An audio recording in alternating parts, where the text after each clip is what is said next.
고조선이 무너진 뒤 우리 역사는 어떤 나라로 이어졌을까? 고조선을 이은 새로운 나라들을 알아보자. 나는 부여의 임금 금화란다. 부여라고 하니까 지금의 충청남도 부여를 떠올리는 친구들도 있겠구나. 부여는 고조선에 이어 두 번째로 세워진 나라란다. 드넓은 만주 한복판에서 농사도 짓고 가축도 키우면서 700년이 넘도록 풍요를 누렸지. 말 잘 타고 활 잘 쏘던 고구려도 부여에서 갈라져 나온 나라야. 고구려를 세운 주몽을 친자식처럼 키워준 사람이 바로 나란다. 그런데 결국 주몽이 부여를 떠나 고구려를 세웠지 뭐냐. 미래를 내다보는 예언자가 말하길 부여가 고구려에 망하고 잊힌 나라가 될 것이라는구나. 부여가 잊히다니 그건 안 될 말이지. 너희들은 자랑스러운 부여를 꼭 기억해 주기 바란다. 고조선이 멸망할 즈음 만주와 한반도 땅에 고조선만 있었던 것은 아니란다. 많은 사람이 고조선 말고도 크고 작은 나라와 마을을 이루고 살고 있었지. 고조선을 멸망시킨 한 나라가 고조선 땅을 직접 다스려 들자 한 나라의 간섭과 지배가 싫었던 고조선 사람들은 주변의 다른 나라로 옮겨가 살기 시작했어. 고조선의 기술과 문화도 함께 퍼져나갔지. 고조선의 앞선 기술과 문화를 받아들인 나라들은 한층 빠르게 성장하게 되었단다. 고조선의 주변 나라들 중에서 가장 먼저 출발한 나라는 부여였어. 부여는 고조선에 이어 우리 역사상 두 번째로 세워진 나라란다. 부여가 자리 잡은 곳은 고조선 북쪽의 숭화강 일대였는데 만주에서 평야가 가장 넓은 지역이라 농사를 짓거나 가축을 키우는 부족들 여럿이 어울려 살았지. 부족들은 서로 동맹을 맺어 협력하기도 했고 때로는 다른 부족을 정복하면서 세력을 키워나갔어. 그중 힘을 키운 부족이 여러 부족을 아울러 부여라는 나라를 세운 거야. 하지만 아무리 강한 부족이라도 계속 힘으로 다른 부족을 복종시키기는 어려웠어. 그래서 부족들은 서로 싸우지 않고 힘을 모아 살아갈 방법을 찾았지. 부여의 왕은 세력이 큰 부족장들과 손잡고 그들이 원래대로 자기 부족을 다스릴 수 있게 해주었어.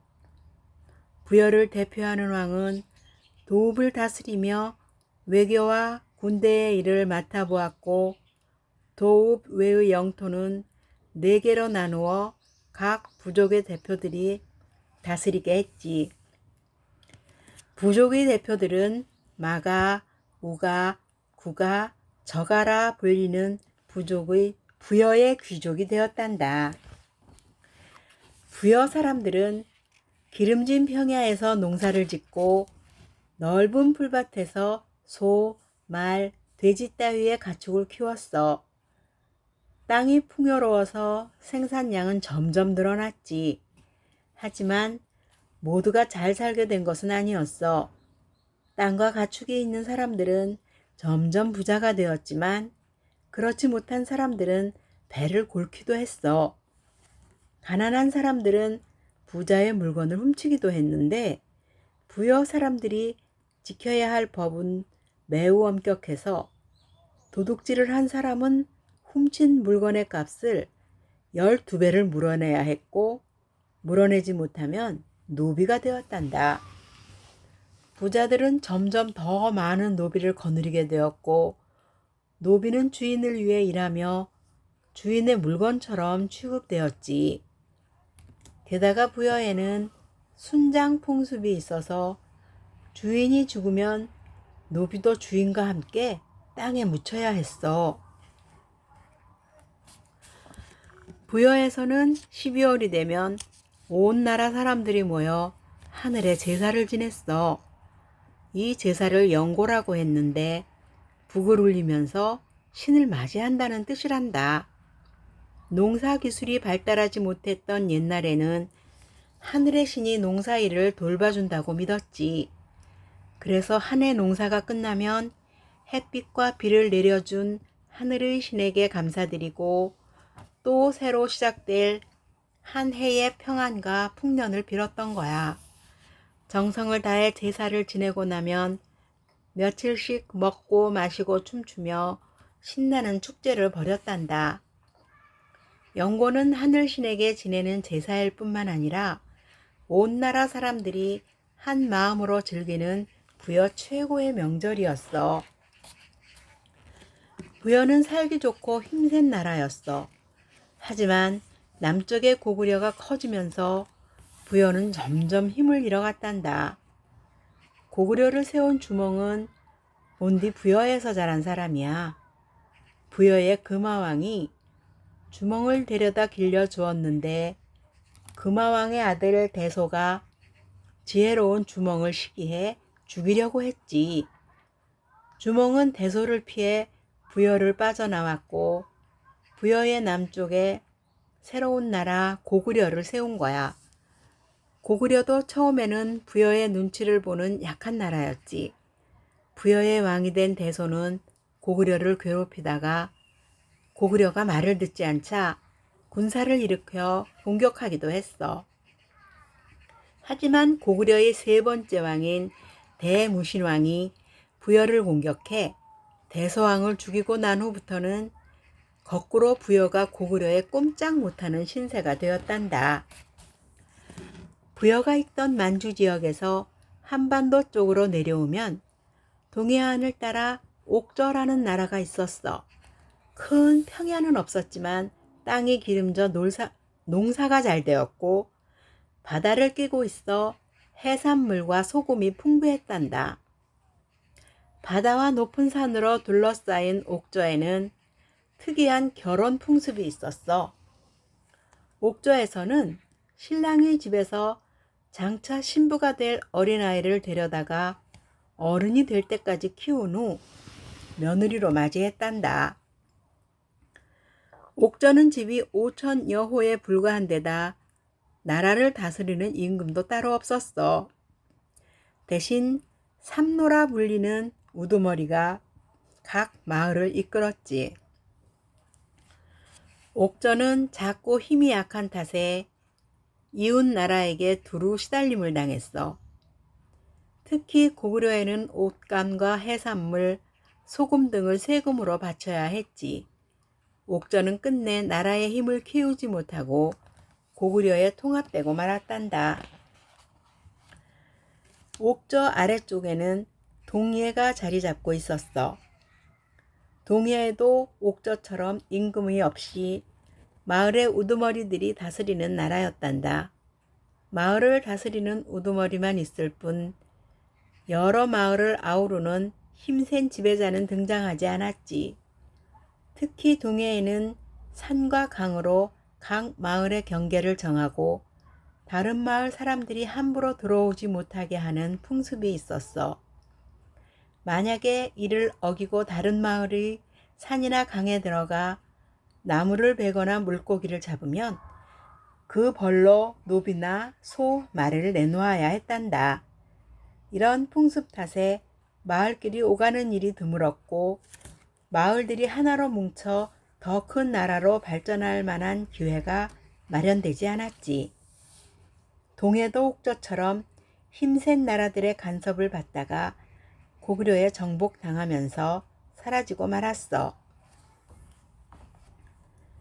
한반도 남쪽에는 작은 나라들이 78개나 있었어.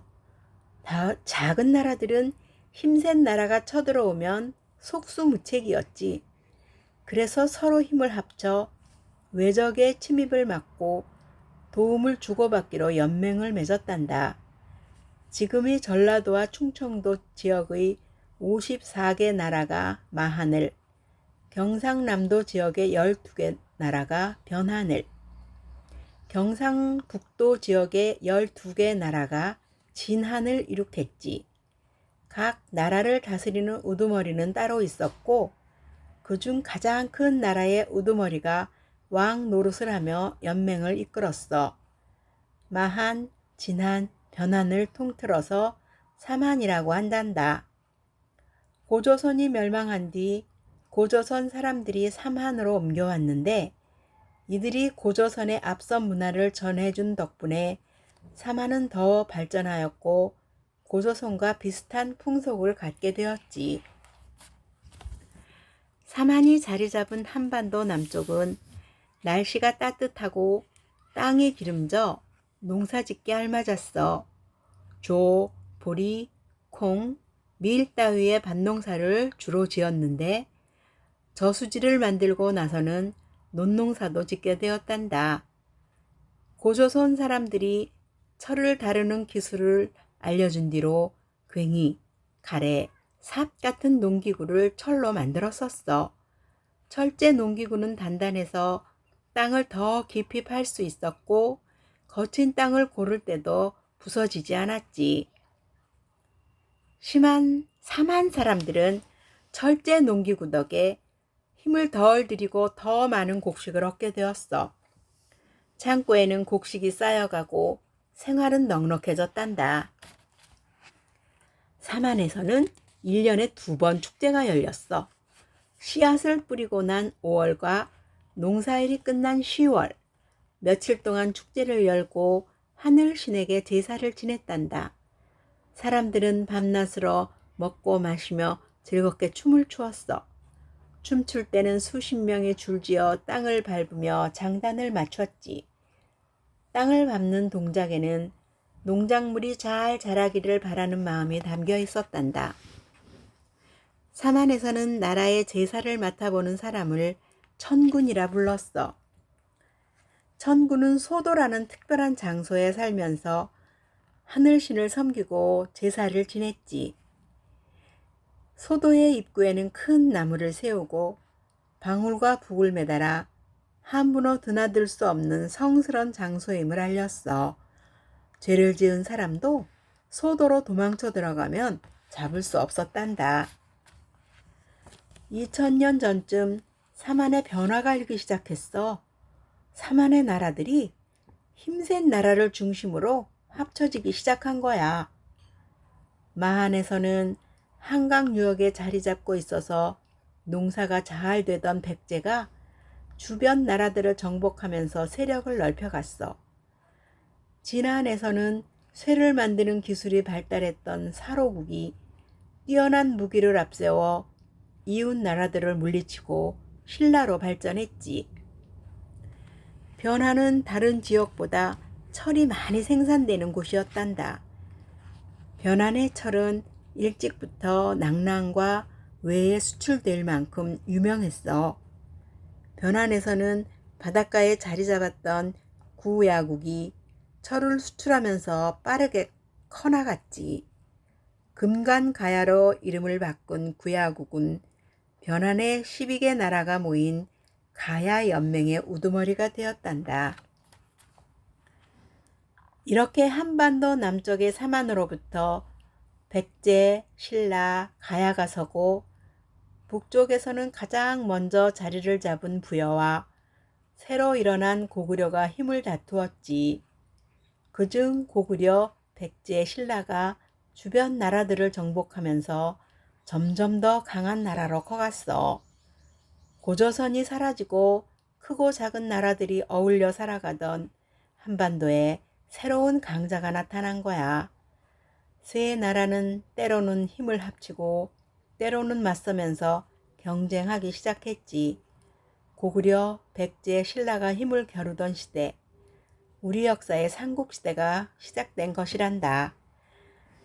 흥미로운 삼국시대, 다음 편에 또 만나요. 안녕.